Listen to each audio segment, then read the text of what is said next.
Hello friends. Today I am going to tell you a story, everything that happened with Rinku. I will tell the full story, so please watch till the end, subscribe to the channel, and join me in this interesting journey. Hello, my name is Anjali. I am 25 years old. My figure is such that people often stop and stare, my waist is slim, my height is average, and my smile has the power to steal hearts. My eyes are big and expressive, sometimes shining with mischief, and my long black hair flows in the wind, making anyone feel spellbound. I live in a small village where everyone knows everyone, and life flows slowly. But my story is a little different, because it has Rinku in it, the person closest to my heart. The moments I spent with Rinku are such that even thinking about them sends a strange shiver through my body. I will tell you my entire story slowly, just like a girl sharing everything with her close friend. I will start from the beginning so that you understand how everything happened.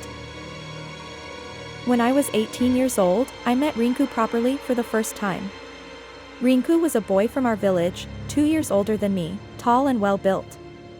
And his smile, it could take anyone's breath away. Our village is small, situated near a river. Mornings are calm, and evenings are filled with the chirping of birds. Rinku's house is just 2 lanes away from mine. We used to play together as children, but as we grew older, things began to feel different. One day, there was a prayer ceremony at the village temple. I went there wearing a red sari. It fit me so perfectly that it felt like it was hugging my body.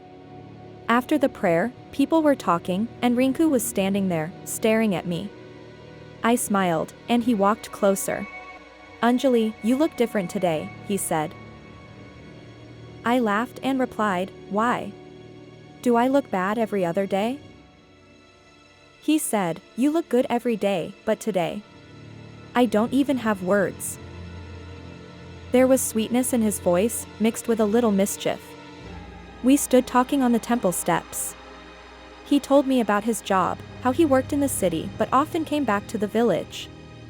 I told him about my studies and how I was learning sewing at home. While talking, time passed, and evening arrived. He said, "Come, I'll walk you home."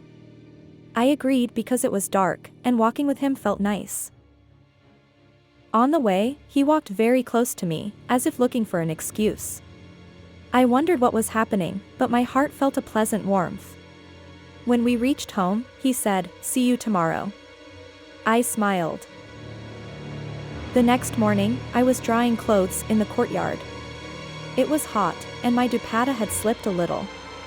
Just then, Rinku arrived with some fruits in his hands. "These are for you," he said, smiling at me. I took them, and we sat in the courtyard. He told me old village stories, but his eyes stayed fixed on my face. Sometimes his gaze dropped, and I felt shy. "Rinku, where are your eyes wandering?" I joked. He laughed and said, "Nowhere, just looking at your smile. It's so sweet that I feel like tasting it." My cheeks turned red. It sounded like double meaning, but I ignored it. We talked for hours, climbed to the roof, and watched the sunset. Holding my hand, he said, "I don't know how time passes so fast when I'm with you." I kept thinking how close he was getting, yet it felt good. In the evening, he left, but promised to come every day. Slowly, our meetings increased. One day, there was a small fair near the river. The weather was pleasant, with a light breeze. I went there, and Rinku was already present. Seeing me, he ran over. "Come, I want to show you something," he said, holding my hand. He took me behind the river to a hidden spot with old trees and grass spread on the ground. "Sit here," he said. He came close, and I could feel his breath near my ear. "Anjali, do you know how special these moments are with you?" I said, "Yes, but what is happening between us?" He replied, "What should happen is happening." His words felt deep, as if they meant something more. I felt shy. He laughed and said, "I'm just talking about friendship." But the look in his eyes suggested maybe more.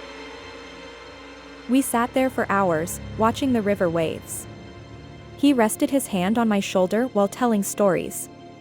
There was warmth in his touch, slightly intense, yet nothing happened, just talk, laughter, and suspense. One evening, no one was at home. My mother had gone to the market, and my father was in the fields. I was alone when Rinku came. "Anjali, make something special today," he said. I went to the kitchen to make tea. He came behind me and stood close. "Your waist is so slim," he said softly, touching it lightly. I was startled. He laughed and said, "I was just noticing." His fingers stayed there for a moment, like a gentle massage. I didn't move away because it felt nice. We stood in the kitchen talking. He ran his fingers through my hair and said, "They're so soft. I feel like touching them." It felt like double meaning. I said, "Rinku, you're very naughty." He replied, "Only for you." We drank tea, and he kept coming closer. My heart was racing, wondering what would happen next. Just then, my mother returned, and everything became normal. Rinku left, saying, "I'll come again tomorrow, and we'll do something new." It felt like something big was about to happen. The next week, the village elders inaugurated a new well. Everyone gathered there, but Rinku and I slipped away to a cave-like place nearby where water was flowing. Inside, it was dark and cool. He turned on a torch and came close, his body touching mine. "Anjali, it's so peaceful here," he said, wrapping his arms around me. I thought something would happen. His breath felt warm near my neck. "Rinku, what are you doing?" I asked. "Just feeling you," he said. It felt like a kiss was about to happen, but he stepped back and pointed at the flowing water. Again, nothing happened, but the fire inside my heart kept burning. Time passed, and our bond grew deeper. Rooftops, gardens, old forts, festivals, everywhere there was closeness, teasing, and suspense. People misunderstood, but we knew our connection was something else. Then one day, after all this closeness, Rinku said, "Anjali, I need to tell you something." I was scared. I thought it was a proposal. But he said, "I'm going to the city. My marriage has been fixed." I was shocked. People with dirty minds kept imagining things. But the truth was pure friendship. And everyone said, "What a twist! What a beautiful story."